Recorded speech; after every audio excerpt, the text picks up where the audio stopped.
and welcome everyone. I'm so delighted to see a full house and for us all to be here to celebrate Adam's new book and this great accomplishment. Welcome everyone. We'd like to begin by acknowledging that we're gathered on the ancestral, unceded, and traditional homelands of the Musqueam people, and we try to stay mindful of that every day at the Belkin and the work that we do. I'm Shelley Rosenblum, Curator of Academic Programs here at the Belkin, and it's wonderful to have you here to celebrate Adam's brand new, hot off the press book, Radio Free Stein, Gertrude Stein's Parlor Plays, for sale right at the reception desk. The book and its accompanying website, with which I'm sure you're familiar, radiofreestein.com, represent the culmination of more than a decade of collaborative work between Adam and contemporary composers, such as Dorothy Chang and Olive Shakur, who are both here tonight and on the program. Thank you both. I am especially excited about celebrating this book and today's program because it brings us full circle with some related work that Adam and I did and started long ago in 2013. We collaborated on an international research roundtable, I think it was called, at Peter Wall, called A Biocultural Hinge, Theorizing Affect and Emotion Across Disciplines. And we had 3 public events associated with that week-long workshop. And one of them was a performance that May at the Western Front. Dorothy Chang composed work, director Adam Henderson, who's here. Together they reimagined Gertrude Stein's For the Country Entirely, a play in letters, part of Stein's experimental Stream of Consciousness writing series, Word Portraits. And that was the pilot episode of Adam's Radio Free Stein. So here we are a decade plus later with the book in hand. Congratulations. What are we doing today? The book launch today will include an artistic program, including brief remarks and a reading by Adam, excerpts of musical settings by composers Dorothy Chang and Olive Shakur, to be followed by a question and answer period, so please feel free to participate in a conversation. And then, of course, there'll be a reception, so please do stay to visit and chat and perhaps have a drink after that. I'd like to gratefully acknowledge the UBC School of Music and the Department of English for support of this program. And a very brief bio for those of you who don't know Adam Frank already.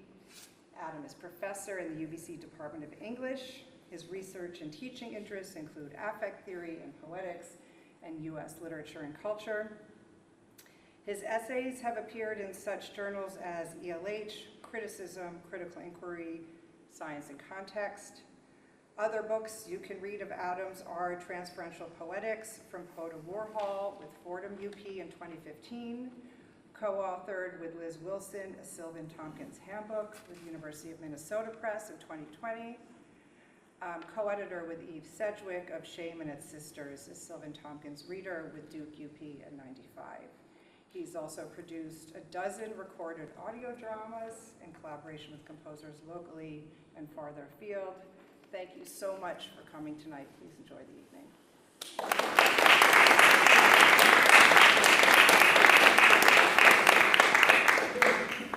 Hello, everyone. Thank you all for coming. I am delighted to be able to be launching this book with you and in front of you. And it's been a long time coming, shall we say.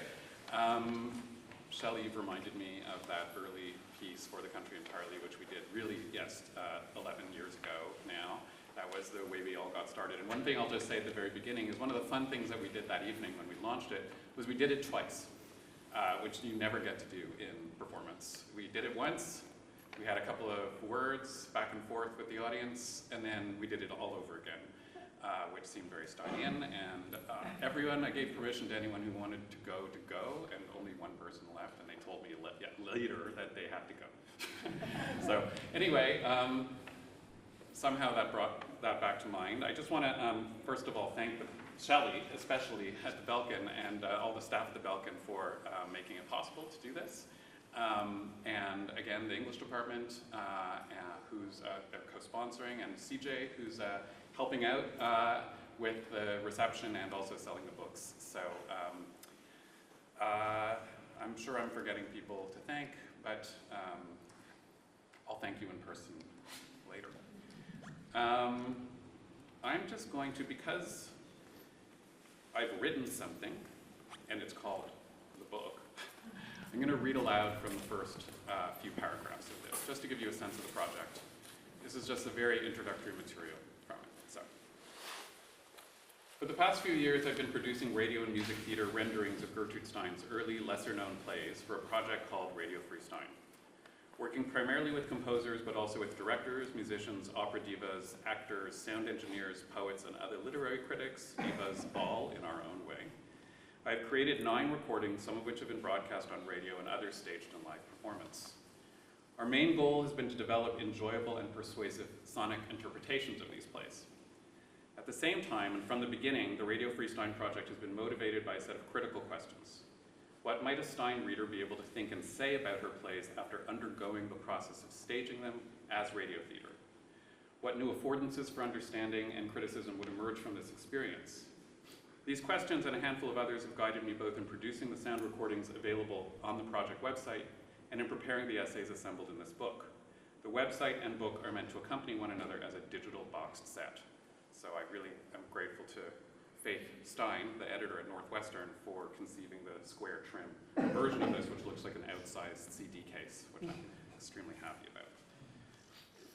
While I hope that the project's critical and theatrical energies have vitalized one another, they've also at times antagonized one another.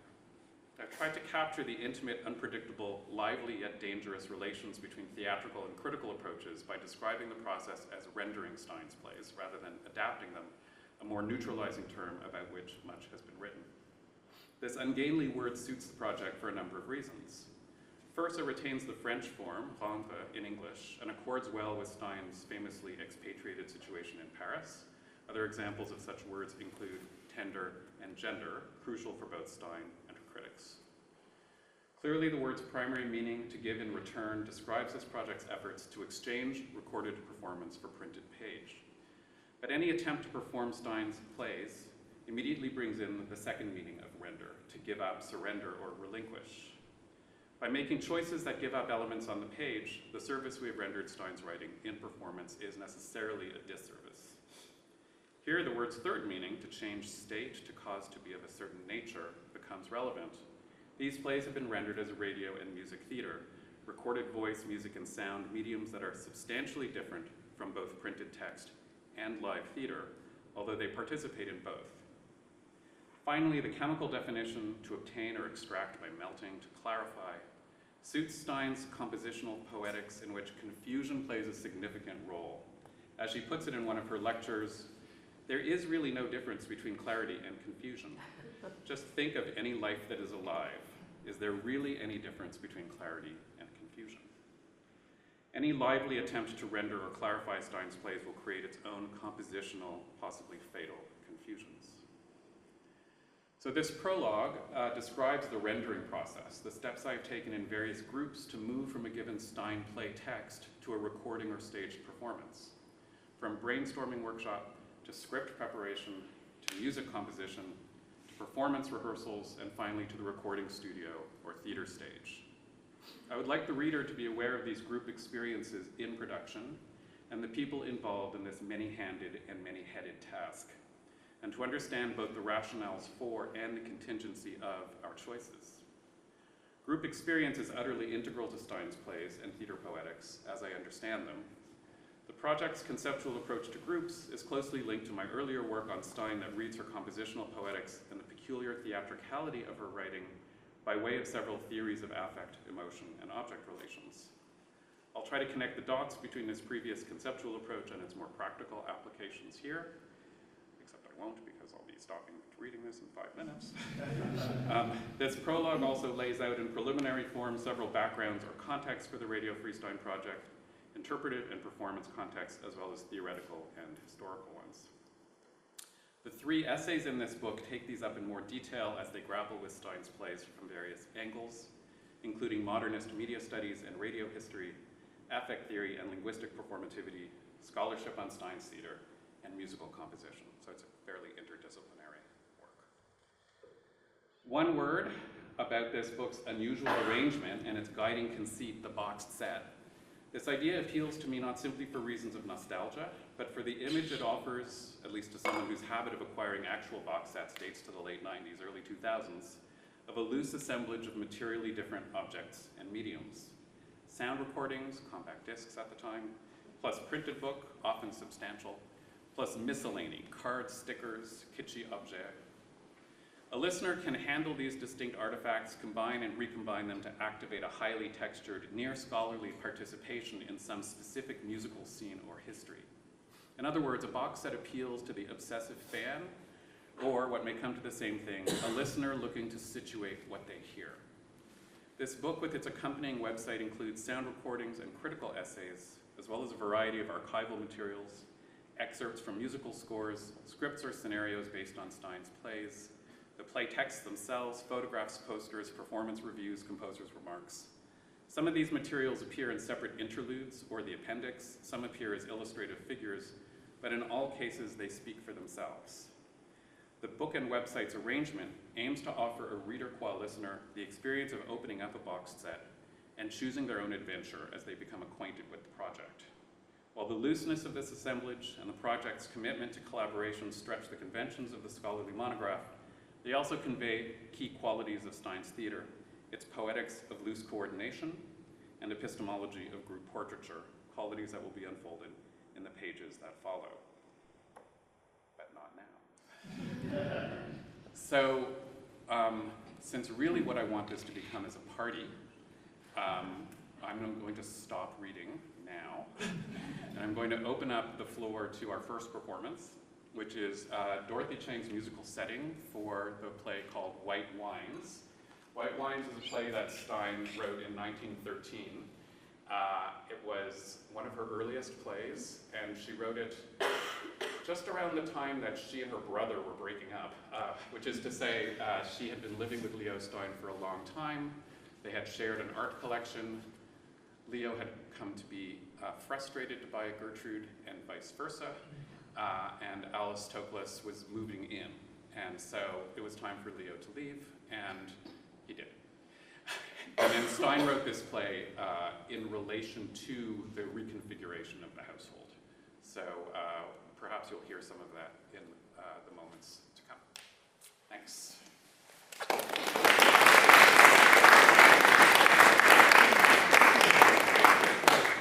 So I'm just going to give you a few words of introduction, but right off I would like to say thank you, Adam, for inviting me to be a part of this larger project, not once, but twice. I had the privilege of writing music for 2 of the plays. You'll hear excerpts of one today. And one wonderful part of this collaboration is typically when a composer gets a commission, we know what we're writing, an orchestral piece, a song, a trio. This is the first project I've ever approached where we had no idea what the end product would be. And instead, it was that collaborative process of figuring things out together. And without Adam's initiative, this would not be happening at all. But in the creative process, I also relied very heavily on Adam to just provide his input on, the Stein is a very, very dense text. For a composer, that's horrifying. I don't know what to do. So Adam put so much musicality into his script and the scenario that I heard music and we had discussions, and the whole process was this collaborative process that one does not ever experience, I would say, typically in creating new music. So I'm delighted to share excerpts of White Wines with you tonight. The performers will be announcing the acts, but they're obviously not the entire act. Sometimes you'll hear Act 1, Scene 2, and the whole act is over in 2 minutes, and you're on to the next act. But I also wanted to really thank this lovely team of wonderful performers. We have almost the entire original cast back, even though we had to gather them from across the country, which is fantastic. So is it okay if I just introduce? They are led by Marguerite Whitbread, and we have Jenny Anderson, Mia Harris, S.J. Kirk, Kristen Hoff, and Katie Rice on percussion. So please enjoy.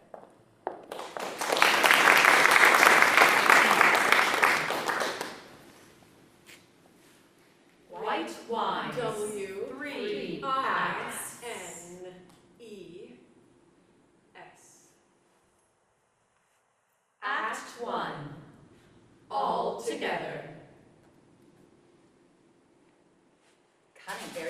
she acts that great, the same as a priest. Shall we go home? Cunning, quite cunning. A white Strange, talk, strange talk, strange talk is filled with talking. Not too cunning, not too cunning, Not too cunning, and enough cunning, and enough, There, and enough, it's and loud. not cunning enough.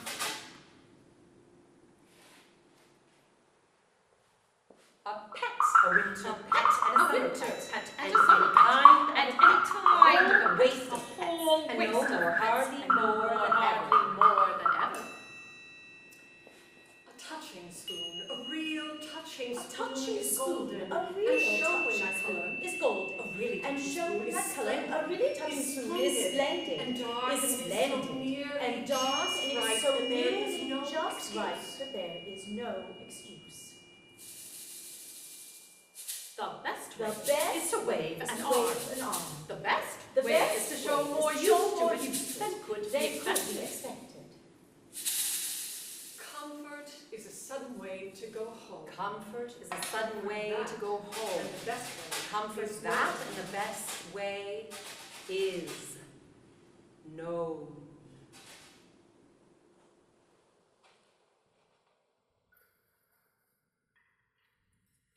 Act 2.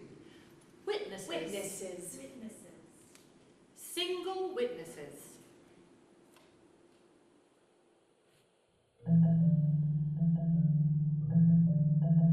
A blunder in a charger is blue. A high pocket, not higher than the wrist and elbow. The pocket is not added. A clutch, a real clutch, is merry and a joke and a baby. A real clutch is such a happy way. A real clutch is so soon worried, so easily made the same, so soon made so. A real white and blue. Blue and blue. Blue is raised by being so. And more, much more, is ready.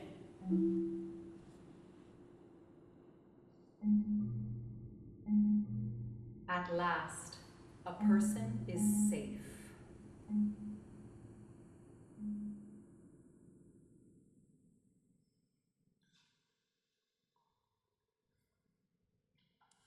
More witnesses.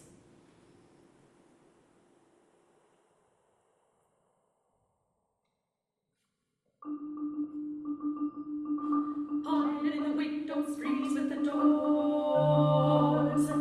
Paint with the ceiling, shut in the floors.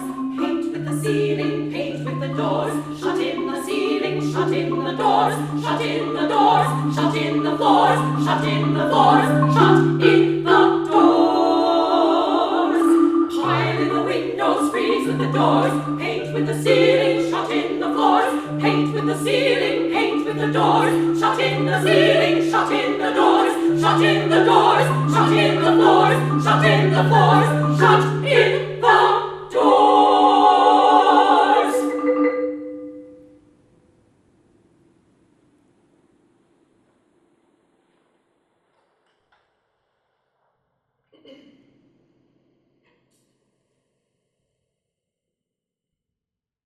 More witnesses. More witnesses.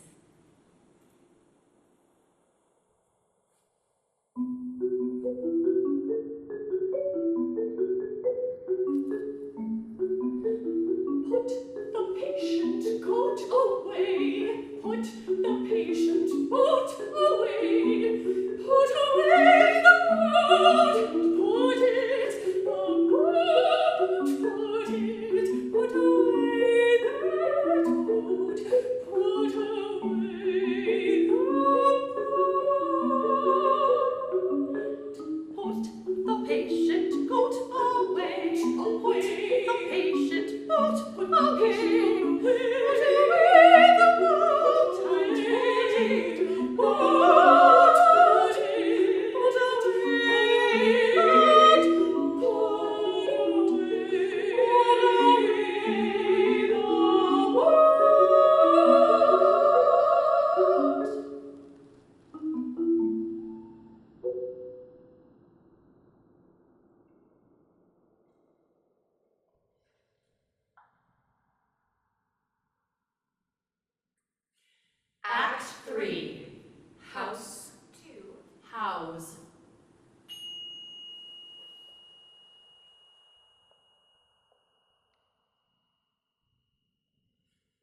Could there be the best almost?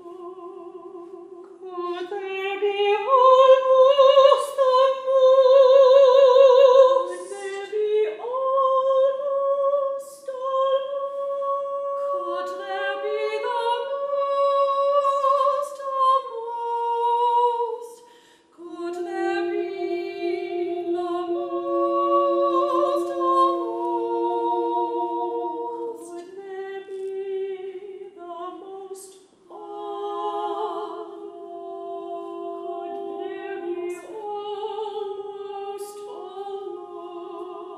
Could there be almost almost? Can the stretch have any choice?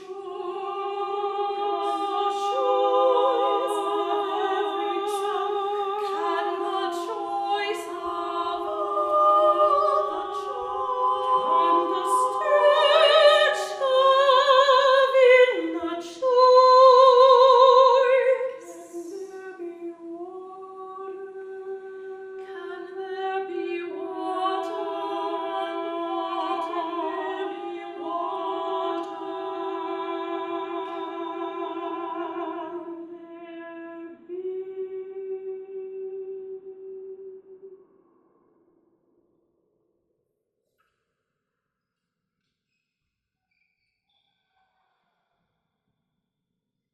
A wet hurt. And a yellow stain. A high wind. And a color stone. A place in. And the whole reel set. All this. And each one has a chin.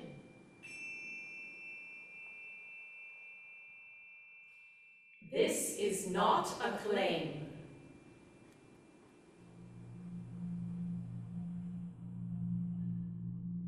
It is a reorganization.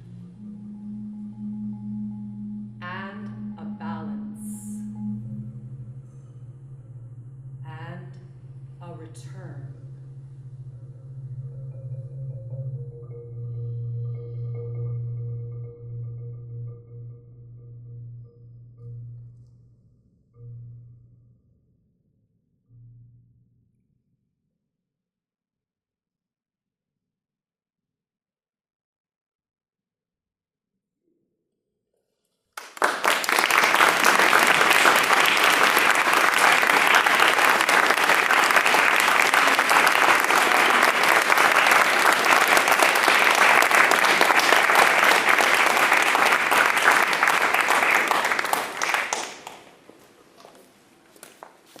Thank you all very much.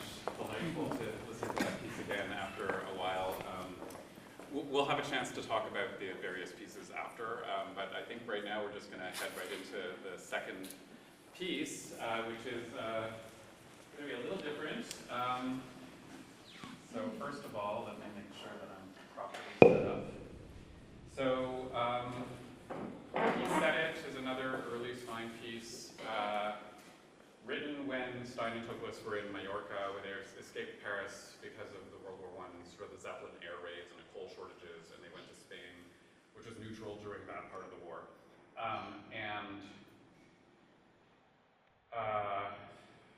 There's a lot to say about it, but I'm not going to say it all right now. One of the things that I will say is that it's called He Said It monologue, but the play is very clearly a dialogue. It's written in a kind of back and forth between two voices. So the question of how to interpret this is foregrounded right at the very beginning.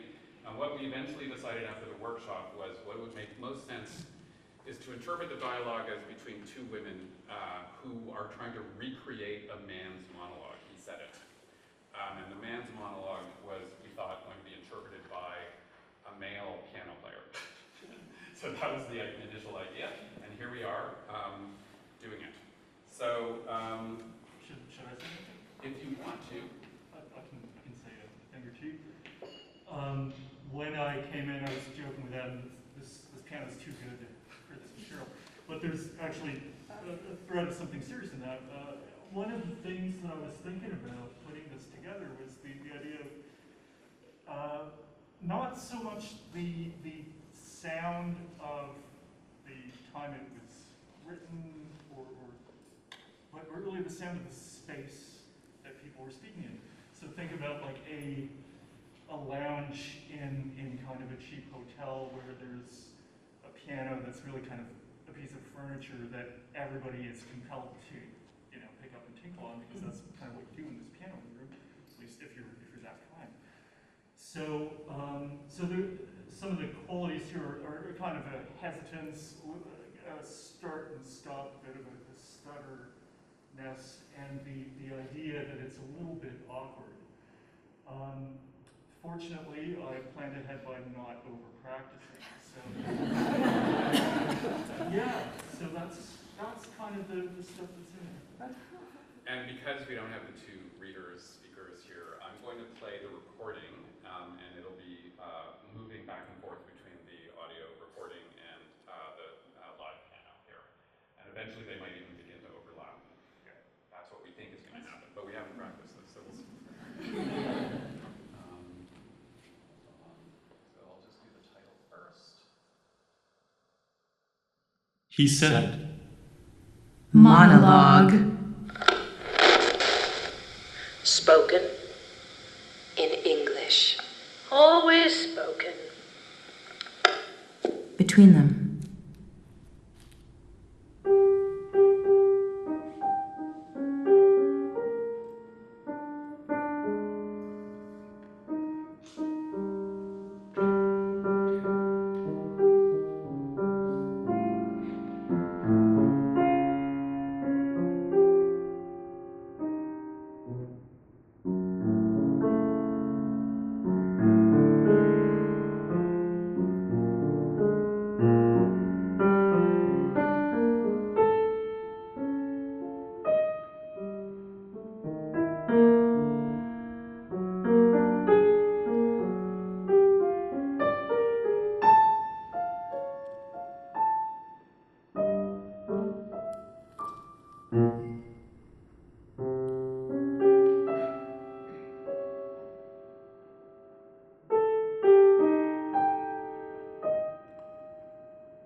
Why do you say yesterday? Especially. Why do you say by special appointment? appointment. Is it a mistake? Is it a great mistake? Great mistake. This I know. What are... And beside all, There is a desire for white handkerchiefs. You shall have it.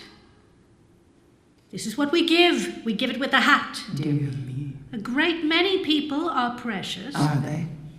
I do not ask the question. This is my fright. Oh dear, I thought the fire was out.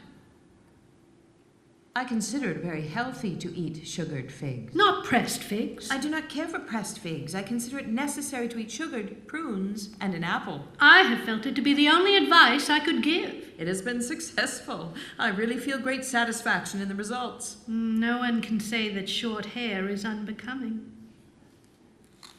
What are the obligations of maternity? Reading and sleeping. Also copying. Yes. Thank you. Are you pleased? I am not pleased. I am delighted. It has been a very fruitful evening. It is not very likely she was pleased.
Pleasures of the chase. Pleasures of the chase. Do you like flags? I believe in painting them. I also inquire as to their origin. Are they simple in color or have they various designs? Nobody Can can be be more as pleased pleased as I am. than I am. I'm further delighted with the social relation I've established with a great many acquaintances. I began by intending to change the method of branching. I do not find it distinguished. Then I found that by choosing and asking other people to supply, I could be satisfied. This is history. Did he see that he would kill a rabbit? Many rabbits are troublesome. I do not care to eat the one he was to give us. You do not care to eat rabbit. Who is our well-wisher? I see clearly that you have made a mistake. You have answered me defiantly. I have not. Large spaces of time are filled by my telling how to sing. How do you sing? Some sing so well they laugh.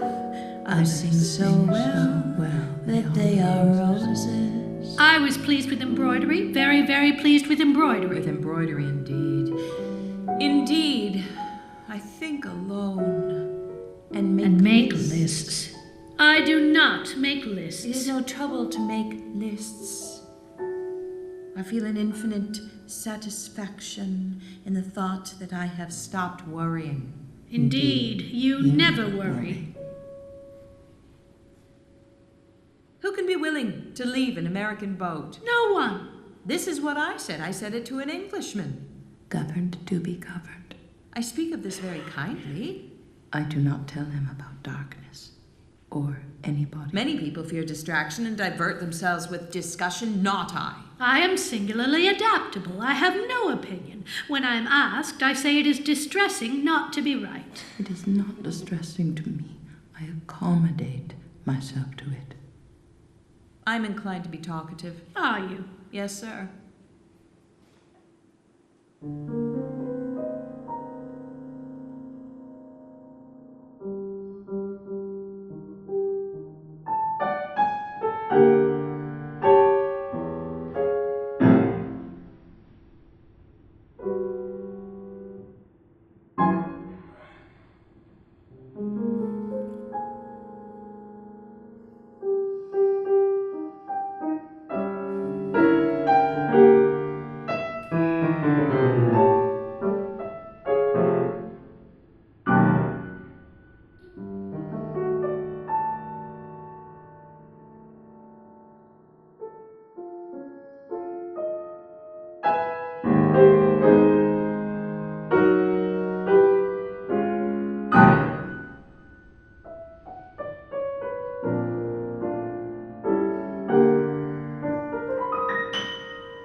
To say, a bowl of water.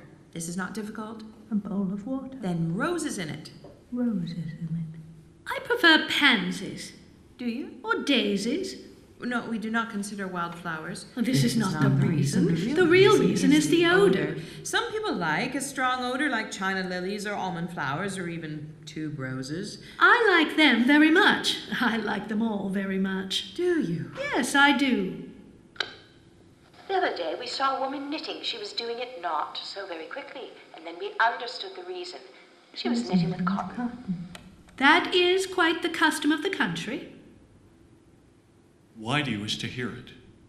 I was very pleased with this, and now I want to tell you how to do it. This is what to ask. Do you make decorations? Do you please yourself? Decorations? Are you fanciful? Do you please yourself? Any use for color? Do you ask for strange resemblances? Have you always been married? Do you believe in history? Have you authority? Do you expect to seem selfish? Do you? I wonder about that.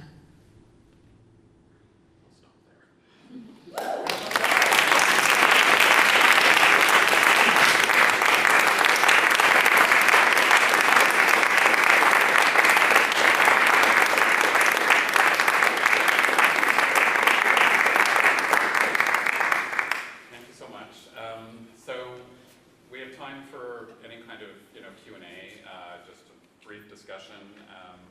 Happy to, I mean, if Dorothy, you want to join us, if you want, you don't have to. I don't want to put you on the spot, but we can also just informally have a conversation for however long before I invite you to come and have a glass of wine in the next room. So, if there are any questions. Of course, Stein answers all the questions, so very clear. Or does the lure of wine make everything? Are there any recordings of her actual conversation? Does she resemble her writing in her speech? So there are recordings of Stein. She made a recording for Columbia Gramophone in 1934-35 when she was on her lecture tour. And that exists at the Pen Sound. So there's a website where you could go and listen to Stein's recording of her own work. And people have... work, just of her regular, unwritten, unrehearsed... Conversation. Yes. Right. So no, not, as far as I'm aware, there isn't any recordings of regular conversation. Yeah. However, she did do a radio interview on NBC Radio in 1934, which was sort of read from a script. So there's a transcript of this. And she, how can I put it? The radio interviewer accuses her of being too intelligible. That is, she says, he's surprised by how intelligible her conversation is, given the nature of the writing that he has previously encountered. And she responds by saying, how does she put it? Look, being intelligible is not what you think it means. You mean by intelligible being able to put it into other words. Yes. But no, what I mean by understanding is enjoyment. If you understand it, you enjoy it. So it's sort of one of her fundamental kind of ways of rethinking the whole, what we would otherwise think about in terms of understanding as a cognitive thing, is for her there's something corporeal, bodily, affective going on in the experience of understanding. So the radio interview turns out to be a rich mine of, a good vein to mine, I suppose, in terms of thinking with her poetics, which is where the project sort of starts.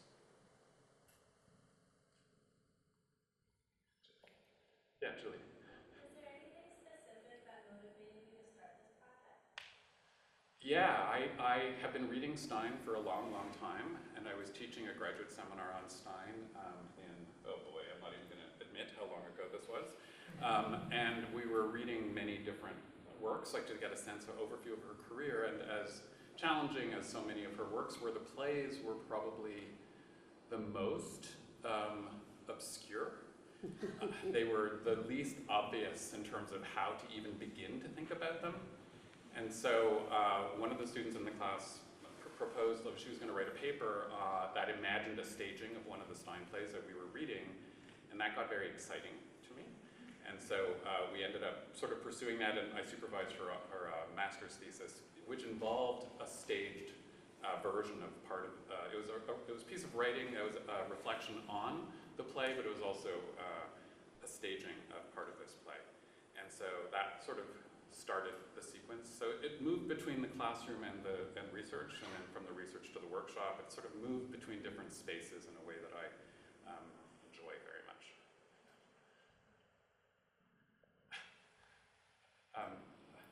Yes? I hope I didn't miss this in the intro because I was not hearing all the intro. But in the second piece, I noticed the voices were captured differently, different mic sounds, different proximity, and that really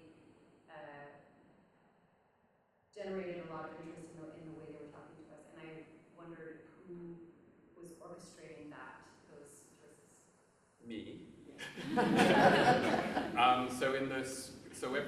So the way the process works is we arrange a workshop where a number of people get into a room together and think about a given Stein play. And then I use the information from that workshop to go away and write essentially a script based on the Stein play. So it's very odd. Usually you think a play is ready to go, but it's not, right? So in Stein you have to move, because it's very unclear how many voices there are, whether they're characters, what the setting is, and so on. So you have to make any number of interpretations. And in this one, we interpreted it as being for two voices, but each voice had an extroversive version and an introversive version. So we moved, in order to interpret the paragraphs, who writes plays in paragraphs, Stein does, we had to understand which parts of the paragraph were speaking to the other and which were speaking to the self in question. So it became two persons, but each person was two persons in themselves, at least. So it becomes a more interesting, complex dynamic between the various voices. Yeah, Kevin. I just wonder if you can comment a little bit on maybe, since this emerges from like a graduate seminar or something like that, if you can comment on the relationship between, say, research creation and study, right? The academic and the, maybe it's artificial to separate them, but I feel this every day. There's the kind of academic work, and then there's the kind of creative work. How do you negotiate that? Stein does it too, I think. But. So, I tend to avoid distinguishing between academic and creative. I just think about different modes of writing, and thinking. So there's critical modalities on the one hand. For me, the ones that I'm drawn to are critical modalities of writing and theatrical modalities of writing. So, there's a script in here, and then there's my essays. And to me, those are not, I'm hoping the essays are creative, and I'm hoping that theater script is critical. It's a critical interpretation of the play. So for me, it has to do with genre. Like fundamentally, it comes down to the formal choices that one makes when one writes, rather than the institutional, rubric under which one is writing. So Stein's basically anti-authoritarian, and so am I. So I think it gives us permission to kind of work with and against. I'm happy that Shirk funded this, don't get me wrong. But at the same time, so I'm grateful for research creation as an actual category, because it lets me do this kind of work within the institutional contexts. Does that begin to answer the question? Yeah, that's awesome. Okay. Oh, Jen. I know you were present at the recent performance of Gertrude Stein's more intelligible play, not play, but book, Wars I Have Seen. And I wonder what you made of that composition and the voices kind of passed among the instrumentalists, and how that may have worked in relation to these plays. Yeah, so this is Jenny's referring to a performance that just happened on the weekend. As a Turning Point Ensemble did a version of Songs of War I Have Seen by the German composer Heiner Goebbels, unfortunately named, but nonetheless a very interesting composer. And it uses excerpts from Wars I Have Seen, which is one of the last books that Stein wrote, and it's about daily life in Vichy France, where she is trying to survive the war. So we can talk about this, you and I, perhaps. I liked the piece very much. I think that one of the things that the composer wants is to get the musicians to speak. It's very, very rare for musicians to get to speak in their own voices and not just playing. This is what we were doing with all of us as well. Is it happens all the time in rock music, or it happens in genres that are less formal, but in sort of European-style classical music, you rarely get an instrumentalist using their actual voice. And I think he's really wanting the idiosyncrasy and the kind of the slight embarrassment of the instrumentalist speaking, which I think he's kind of is using that as a basis for some of that. So that's one thing to say about it. All right, I'm going to propose that we wrap it up, and I'm happy to continue talking with anyone over a glass of wine and some nuts in the next room. So again, thank you so much for coming.